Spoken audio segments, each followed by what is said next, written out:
day. Matt here, and this is day 9 of 30 days of intuitive eating.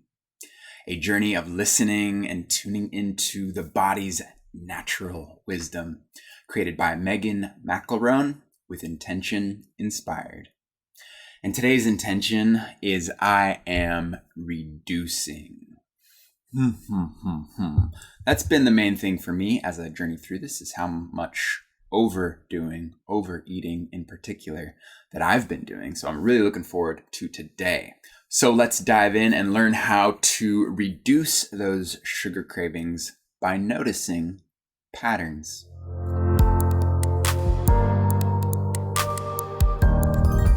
Diving right in with our host, Megan, to delve into this world of reducing and how it is related to our cravings and how we can be and live with more intention by reducing.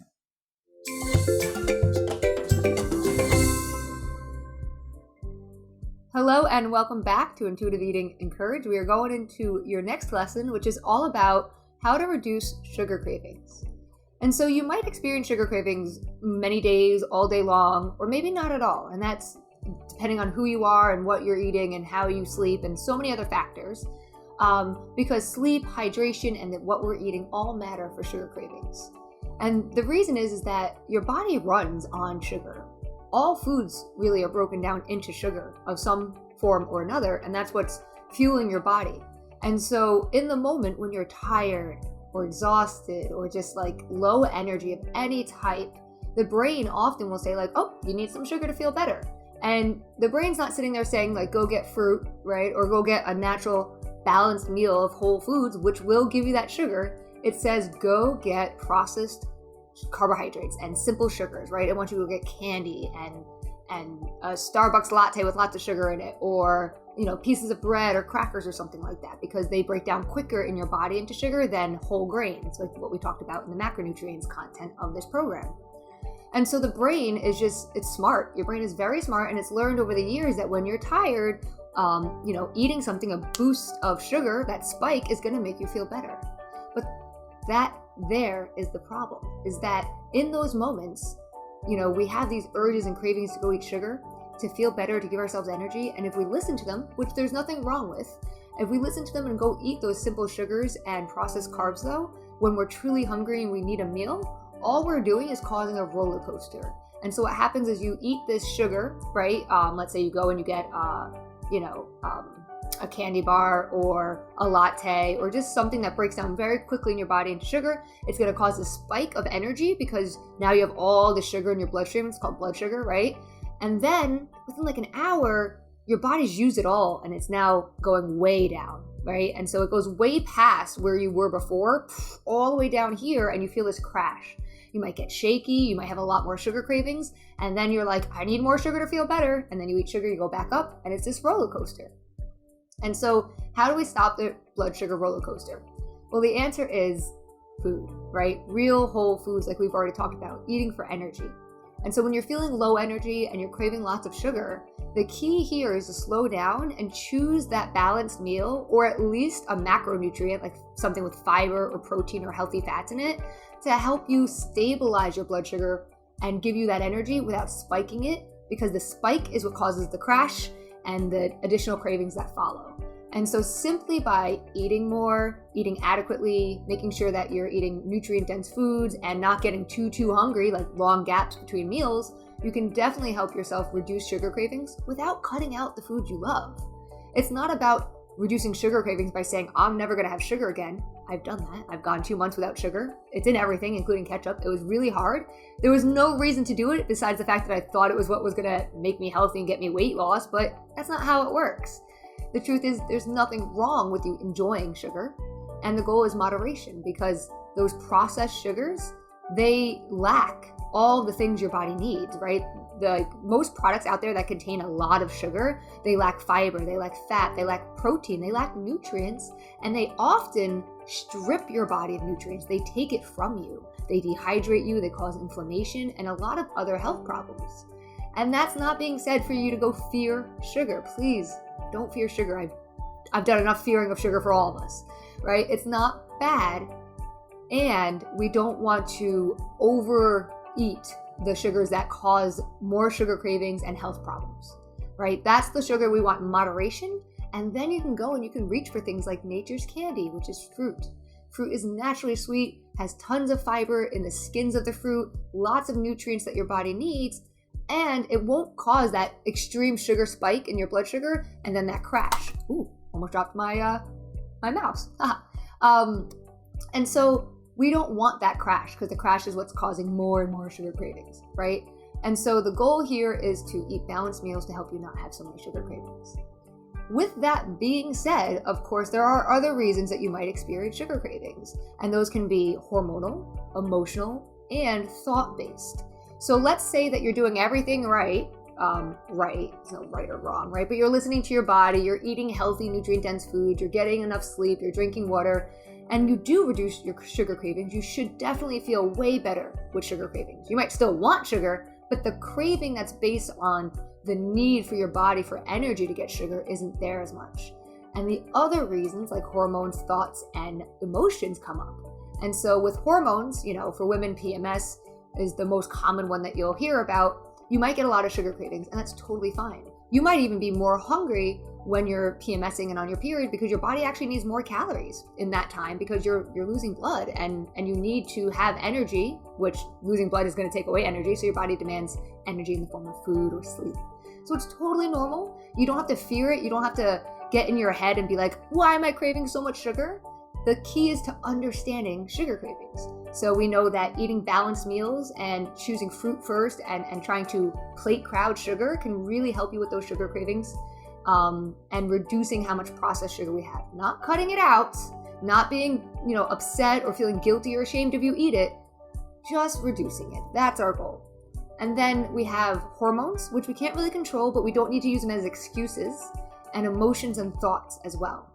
And so what happens with these is that we get this desire to feel better, and sugar, causes that sugar high. So it's not like it doesn't work at all, right? It tastes really good. You enjoy it in that moment. But after you finish eating it, it's not like it actually made you feel better emotionally. It just kind of took you out of your thinking for a little while, right? It changed your emotions a little bit because you weren't so focused on whatever was bothering you. And so it's really good to notice why you're having the sugar craving. And no matter what the reason is for the sugar craving, I recommend focusing on first choosing fruit, having a balanced meal, and then if you want to, add in that sugar that you love. Like if you absolutely love Snickers bars, it's not that you can't have one. It's just that we don't need the Snickers bar to be the snack or the meal, right? Because your low energy, your extreme hunger, these are all causing sugar cravings. And in that moment, if you go have that Snickers bar, you've now spiked that blood sugar. It's going to crash probably in 30 minutes to an hour. You're going to be hungry, going to need more food.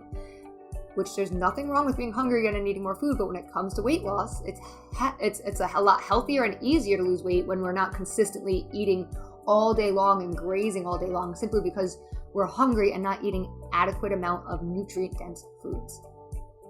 So whether you experience sugar cravings because you're not eating enough, because your meals are really loaded with processed sugar, and we want to, kind of create a more balanced option of like 80% of the time eating these nutrient-dense, very healthy foods, and 20% of the time eating these less healthy foods, right? There's no rule there. It's just, a goal to kind of switch over from having dessert all the time to having meals all the time, right? So no matter why you're experiencing, the key is to slow way down. Slow down and notice that your brain has the ability to run away with your imagination and overthink these sugar cravings. And it's very easy to get upset if you have a sugar craving, especially if you're trying to lose weight. Like, why am I still having the sugar craving? I'm doing everything Megan says, and yet here I am craving sugar. But just getting upset over that, all that like emotion, can make you just want to give up and go eat. So do your best to realize that this is just how the body works. It's going to crave sugar. And when it does, we don't need to automatically reach for the Snickers bar. When we can reach for natural foods like fruits and vegetables, which all break down into sugar in your body and will give you that boost of energy you need and reduce sugar cravings without causing that roller coaster or creating more and more sugar cravings later on in the day. So simply slowing down, choosing fruit first, and plate crowding, and having those natural, healthy, balanced meals are all great ways to reduce your sugar cravings naturally without ever feeling deprived or cutting out foods you love. All right, That is your lesson today on sugar cravings. If you have any questions, feel free to comment in the journaling section and I'm happy to answer them. Otherwise, you can go ahead and journal today about what you notice around sugar cravings and how you kind of have patterns and habits with sugar cravings. Maybe they always happen at the same time each day, and just to begin to notice that a little bit more. Because the more we notice the patterns in our lives of habitual things happening that maybe aren't helping us, they don't serve us anymore, they're causing weight gain, right? It's not about stopping them completely. It's about noticing them and realizing that it's a habit and one that we want to start to slowly kind of backpedal from and go more towards that intuitive eating and eating balanced meals instead of going long hours without eating and then eating sugary foods because we're so hungry and we have so many sugar cravings. And so the more you slow down, the more you listen to your body and do the things we've already been talking about in the previous lessons, the better you will be at eating nutrient-dense meals and hopefully reducing those sugar cravings a lot. All right, that is the end of today's lesson. I hope you enjoyed it and I'll see you in your next lesson. Have a great day. Nice. Thank you, Meg. I love this one. For me, it's just the notice. Notice why. Ooh, that chocolate. Ooh, that chocolate. Why? Sure, go for it. Have it, Matthew. Enjoy life and its beauty. And also just notice why. Because for me, when I can, without judgment, just take that sacred pause and just notice in the moment a craving, even if I don't have to figure out why, but just questioning it, noticing it. Oh, reaching for that chocolate again.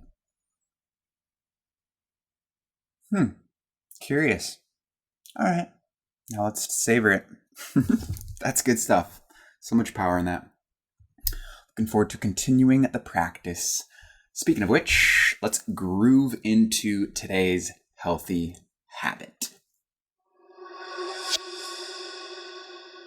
Or I should say this week's healthy habit. We just decided to dedicate a week to our healthy habits in this journey so that we can spend some time on them, really kind of cultivate some change. And this week, our healthy habit is to drink more water. Today, we're going to aim for at least 30 ounces, which is about that, of water today. It's about 900 milliliters for you on the other side of the pond. Drink more water. Sip it on down. Today's wise words come from Karen Salamanson, who said, "Sugar is the sociopath of foods. It acts sweet, but it's really poison."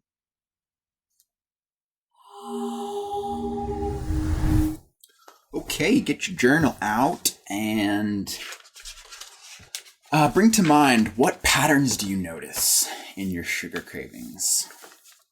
When or why do they happen? And how might you respond instead of react to them? Go ahead and hit pause and give yourself a moment to journal and reflect on this.